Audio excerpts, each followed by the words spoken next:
Hello friends, आज हम बात करेंगे फ्लोटिंग पॉइंट डेटा टाइप के बारे में।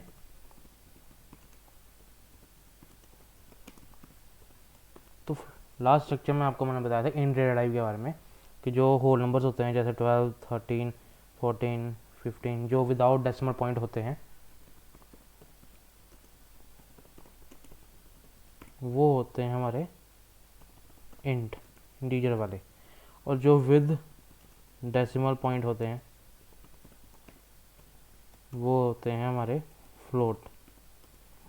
अब पाइथन में हमें स्पेसिफिकली कोई डेटा टाइप लिखने की जरूरत नहीं पड़ती अगर बताना हो कि ये पर्टिकुलर वेरिएबल में वैसे वैल्यू फ्लोटिंग पॉइंट है। जैसे ए इक्वल टू 12.5 कर रहा हूँ मैं, 12.4 या 5 जो कुछ भी लिख लो, तो उसमें मुझे ऐसे लिखना नहीं पड़ेगा फ्लोट ए इक्वल टू 12.4, ये इसमें नहीं होता। सिंपली हम इसको ए इक्वल टू 12.4 लिखेंगे तो वो ऑटोमेटिकली ही उसको फ्लोट मान लेगा। इतना पाइथन में फ्लेक्सिबिलिटी है। और अगर हमें ये चेक भी करना हो कि सच में वो इसको मान रहा कि नहीं मान रहा, तो हम टाइप ए लिखेंगे तो अपने आप वो आंसर में फ्लोट देगा। मैं ये रन करा के दिखाता हूँ। जैसे मैंने ए में दे दी वैल्यू 12.5, टाइप ए दिया तो आ गया उसका क्लास फ्लोट। ठीक है, तो इसको ऑटोमेटिकली पता लग जाता कि हाँ ये डेसिमल पॉइंट वाली वैल्यू बल्कि ये फ्लोटिंग पॉइंट है। तो ये एडवांटेज है हमारे पाइथन में कि हमें स्पेसिफिकली कोई डेटा टाइप या स्पेसिफिकली बताना नहीं पड़ता, वो ऑटोमेटिकली ही उसको रिकॉग्नाइज कर लेता है। ठीक है, और जैसे मैंने बताया था इंट के बारे में ये कि उसके काफ़ी डेटा फॉर्मेट्स होते हैं, जैसे डेसिमल, ऑक्टल, बाइनरी, हेक्साडेसिमल। तो अगर आपने मेरी वो वीडियो चेक नहीं करी है तो उसमें मैंने डिटेल में बताया हुआ है उन सब फॉर्मेट्स के बारे में, तो आप चेक कर सकते हो। तो इसमें क्या होता है कि फ्लोटिंग पॉइंट में ऐसा कुछ हमें डेटा फॉर्मेट्स हम सिर्फ डेसिमल ही होता है, कोई अलग से डेटा फॉर्मेट्स नहीं होते इसके। जैसे ना ही ये ऑक्टल, ना ही हेक्साडेसिमल, ना ही बाइनरी में इसकी कोई रिप्रेजेंटेशन नहीं है, पाइथन अलाउ नहीं करता। जैसे अगर मैं यहाँ पे लिखूँ A equal to X sorry 0 0 B 1 1 1, इसमें मैं डेसिमल डाल दूँ 1.11, तो ये चीज़ अलाउड नहीं है, नॉट अलाउड। तो ये पाइथन में अलाउड नहीं है, ना ही हेक्साडेसिमल वाला अलाउड है, ना ही ऑक्टा वाला अलाउड है। तो आपको याद रखना है कि only decimal format is allowed in case of floating point data type.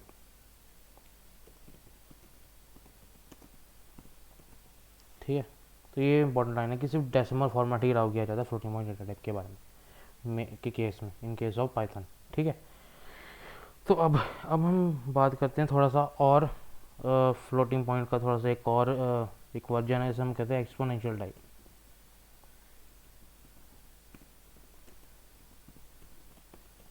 इसमें क्या होता है कि जैसे मेरे पास कोई वैल्यू दी है 1.4 ले लेता हूँ E3, तो इसका मतलब क्या होता है कि 1.4 इंटू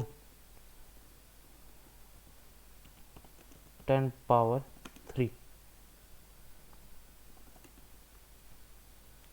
मतलब 1400.0। ठीक है, तो ये बेसिकली एक्सपोनेंशियल ई का मतलब होता है कि वो 10 की पावर रिप्रेजेंट कर रहा है। तो जब हम बड़ी बड़ी वैल्यूज़, कई बार क्या होता है आप कैलकुलेटर में भी जाओगे तो बड़े बड़ी दो नंबर्स को मल्टीप्लाई कर दोगे तो बहुत बड़ी वैल्यू बन जाती है, तो उसको वो शॉर्ट फॉर्म में ई में लिख देता है, मतलब कि in terms of exponential form में लिख देता है। ठीक है, इसको हम एक्सपोनेंशियल फॉर्म कहते हैं, टाइप नहीं कहूँगा, एक्सपोनेंशियल फॉर्म बोलते हैं। तो ये एक तरीका बेसिकली बड़े बड़े नंबर्स को रिप्रेजेंट करने का तरीका होता है कि हम बड़े बड़े नंबर जो होते हैं जिसमें बहुत बड़ी पावर होती है तो हम उसको कम्पैक्ट फॉर्म में ऐसे हम लिख सकते हैं। ठीक है, तो 1.4 E3 का मतलब होता है 1.4 इंटू 10 पावर 3, और वो हो गया 14.0। इसको मैं आपको रन करा के भी दिखाता हूँ। जैसे मेरे पास है एक्स की वैल्यू 1.4 E3।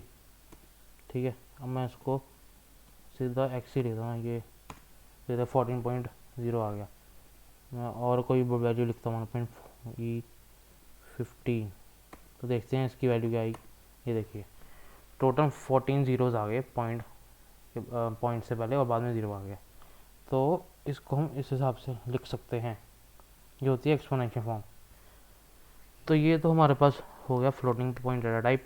तो इसमें तो अभी इतना ही है, सॉरी। अब हम जाएंगे नेक्स्ट, जो हमारे पास है कॉम्प्लेक्स डेटा टाइप। हमने कॉम्प्लेक्स के बारे में तो सुना ही होगा, कॉम्प्लेक्स नंबर्स क्या होते हैं, उसकी रिप्रेजेंटेशन क्या होती है, ए प्लस आयोटा बी, जैसे ये रिप्रेजेंटेशन होती है नॉर्मली, जिसमें जो हमारे पास जो ए वाला पार्ट है, ये ए वाला पार्ट जो है, इसको रियल बोलते हैं, इसको हम इमेजिनरी बोलते हैं। ये बी जो है ये इमेजिनरी पार्ट होता है। तो सिमिलरली पाइथन में इसकी ये डाटा टाइप भी है। तो पर इस केस में क्या होता है कि इसको हम ए प्लस बी जे की फॉर्म में प्लस आएगा यहाँ पे, प्लस बी जे की फॉर्म में हम लिखते हैं। मतलब यहाँ पे आई नहीं आता, यहाँ पे जे आता है, ठीक है। तो अगर मैं रन करा के दिखाऊँ, जैसे x इक्वल टू 10 प्लस 20 जे है, इसको मैं लिखा ही ऐसा ही आ गया। अब मैं इसका टाइप प्रिंट करता हूँ, तो ये आ गया क्लास कॉम्प्लेक्स, ठीक है।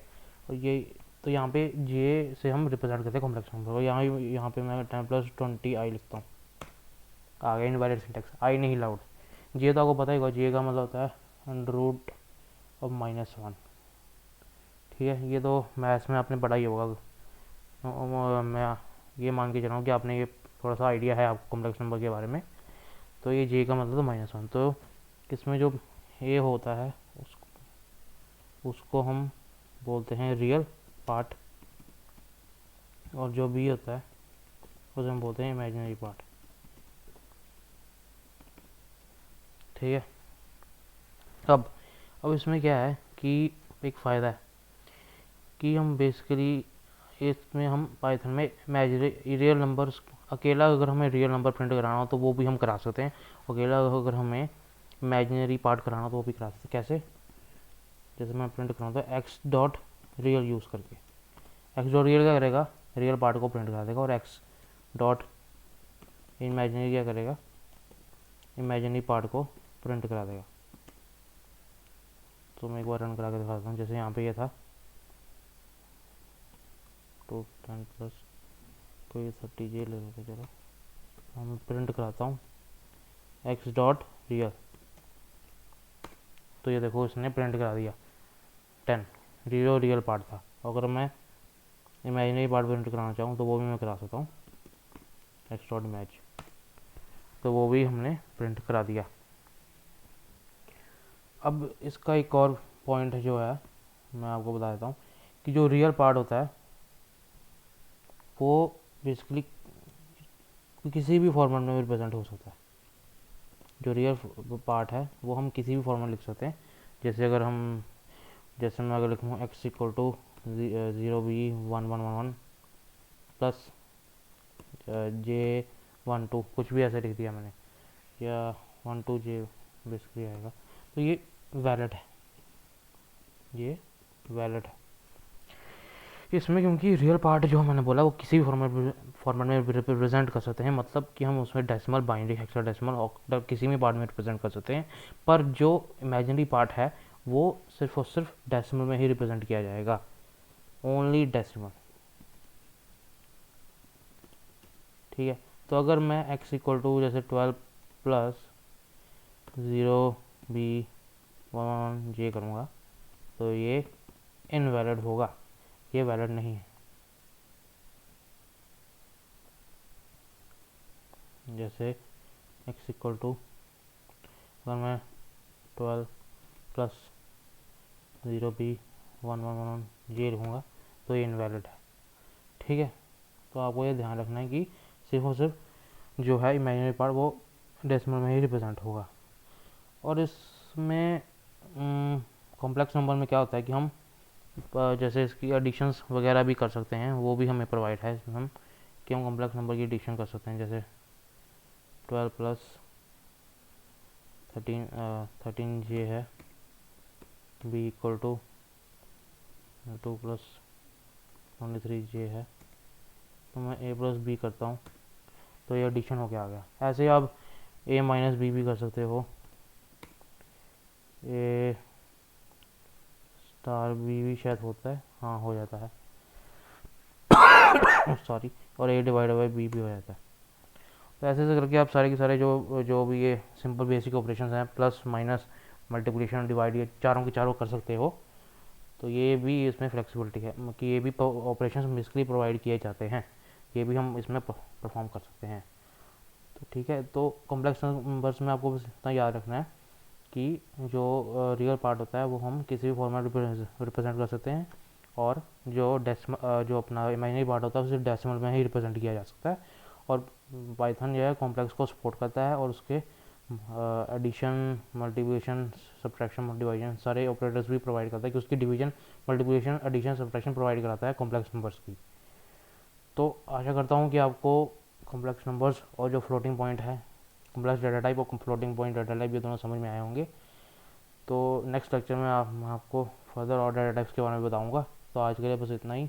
Thank you.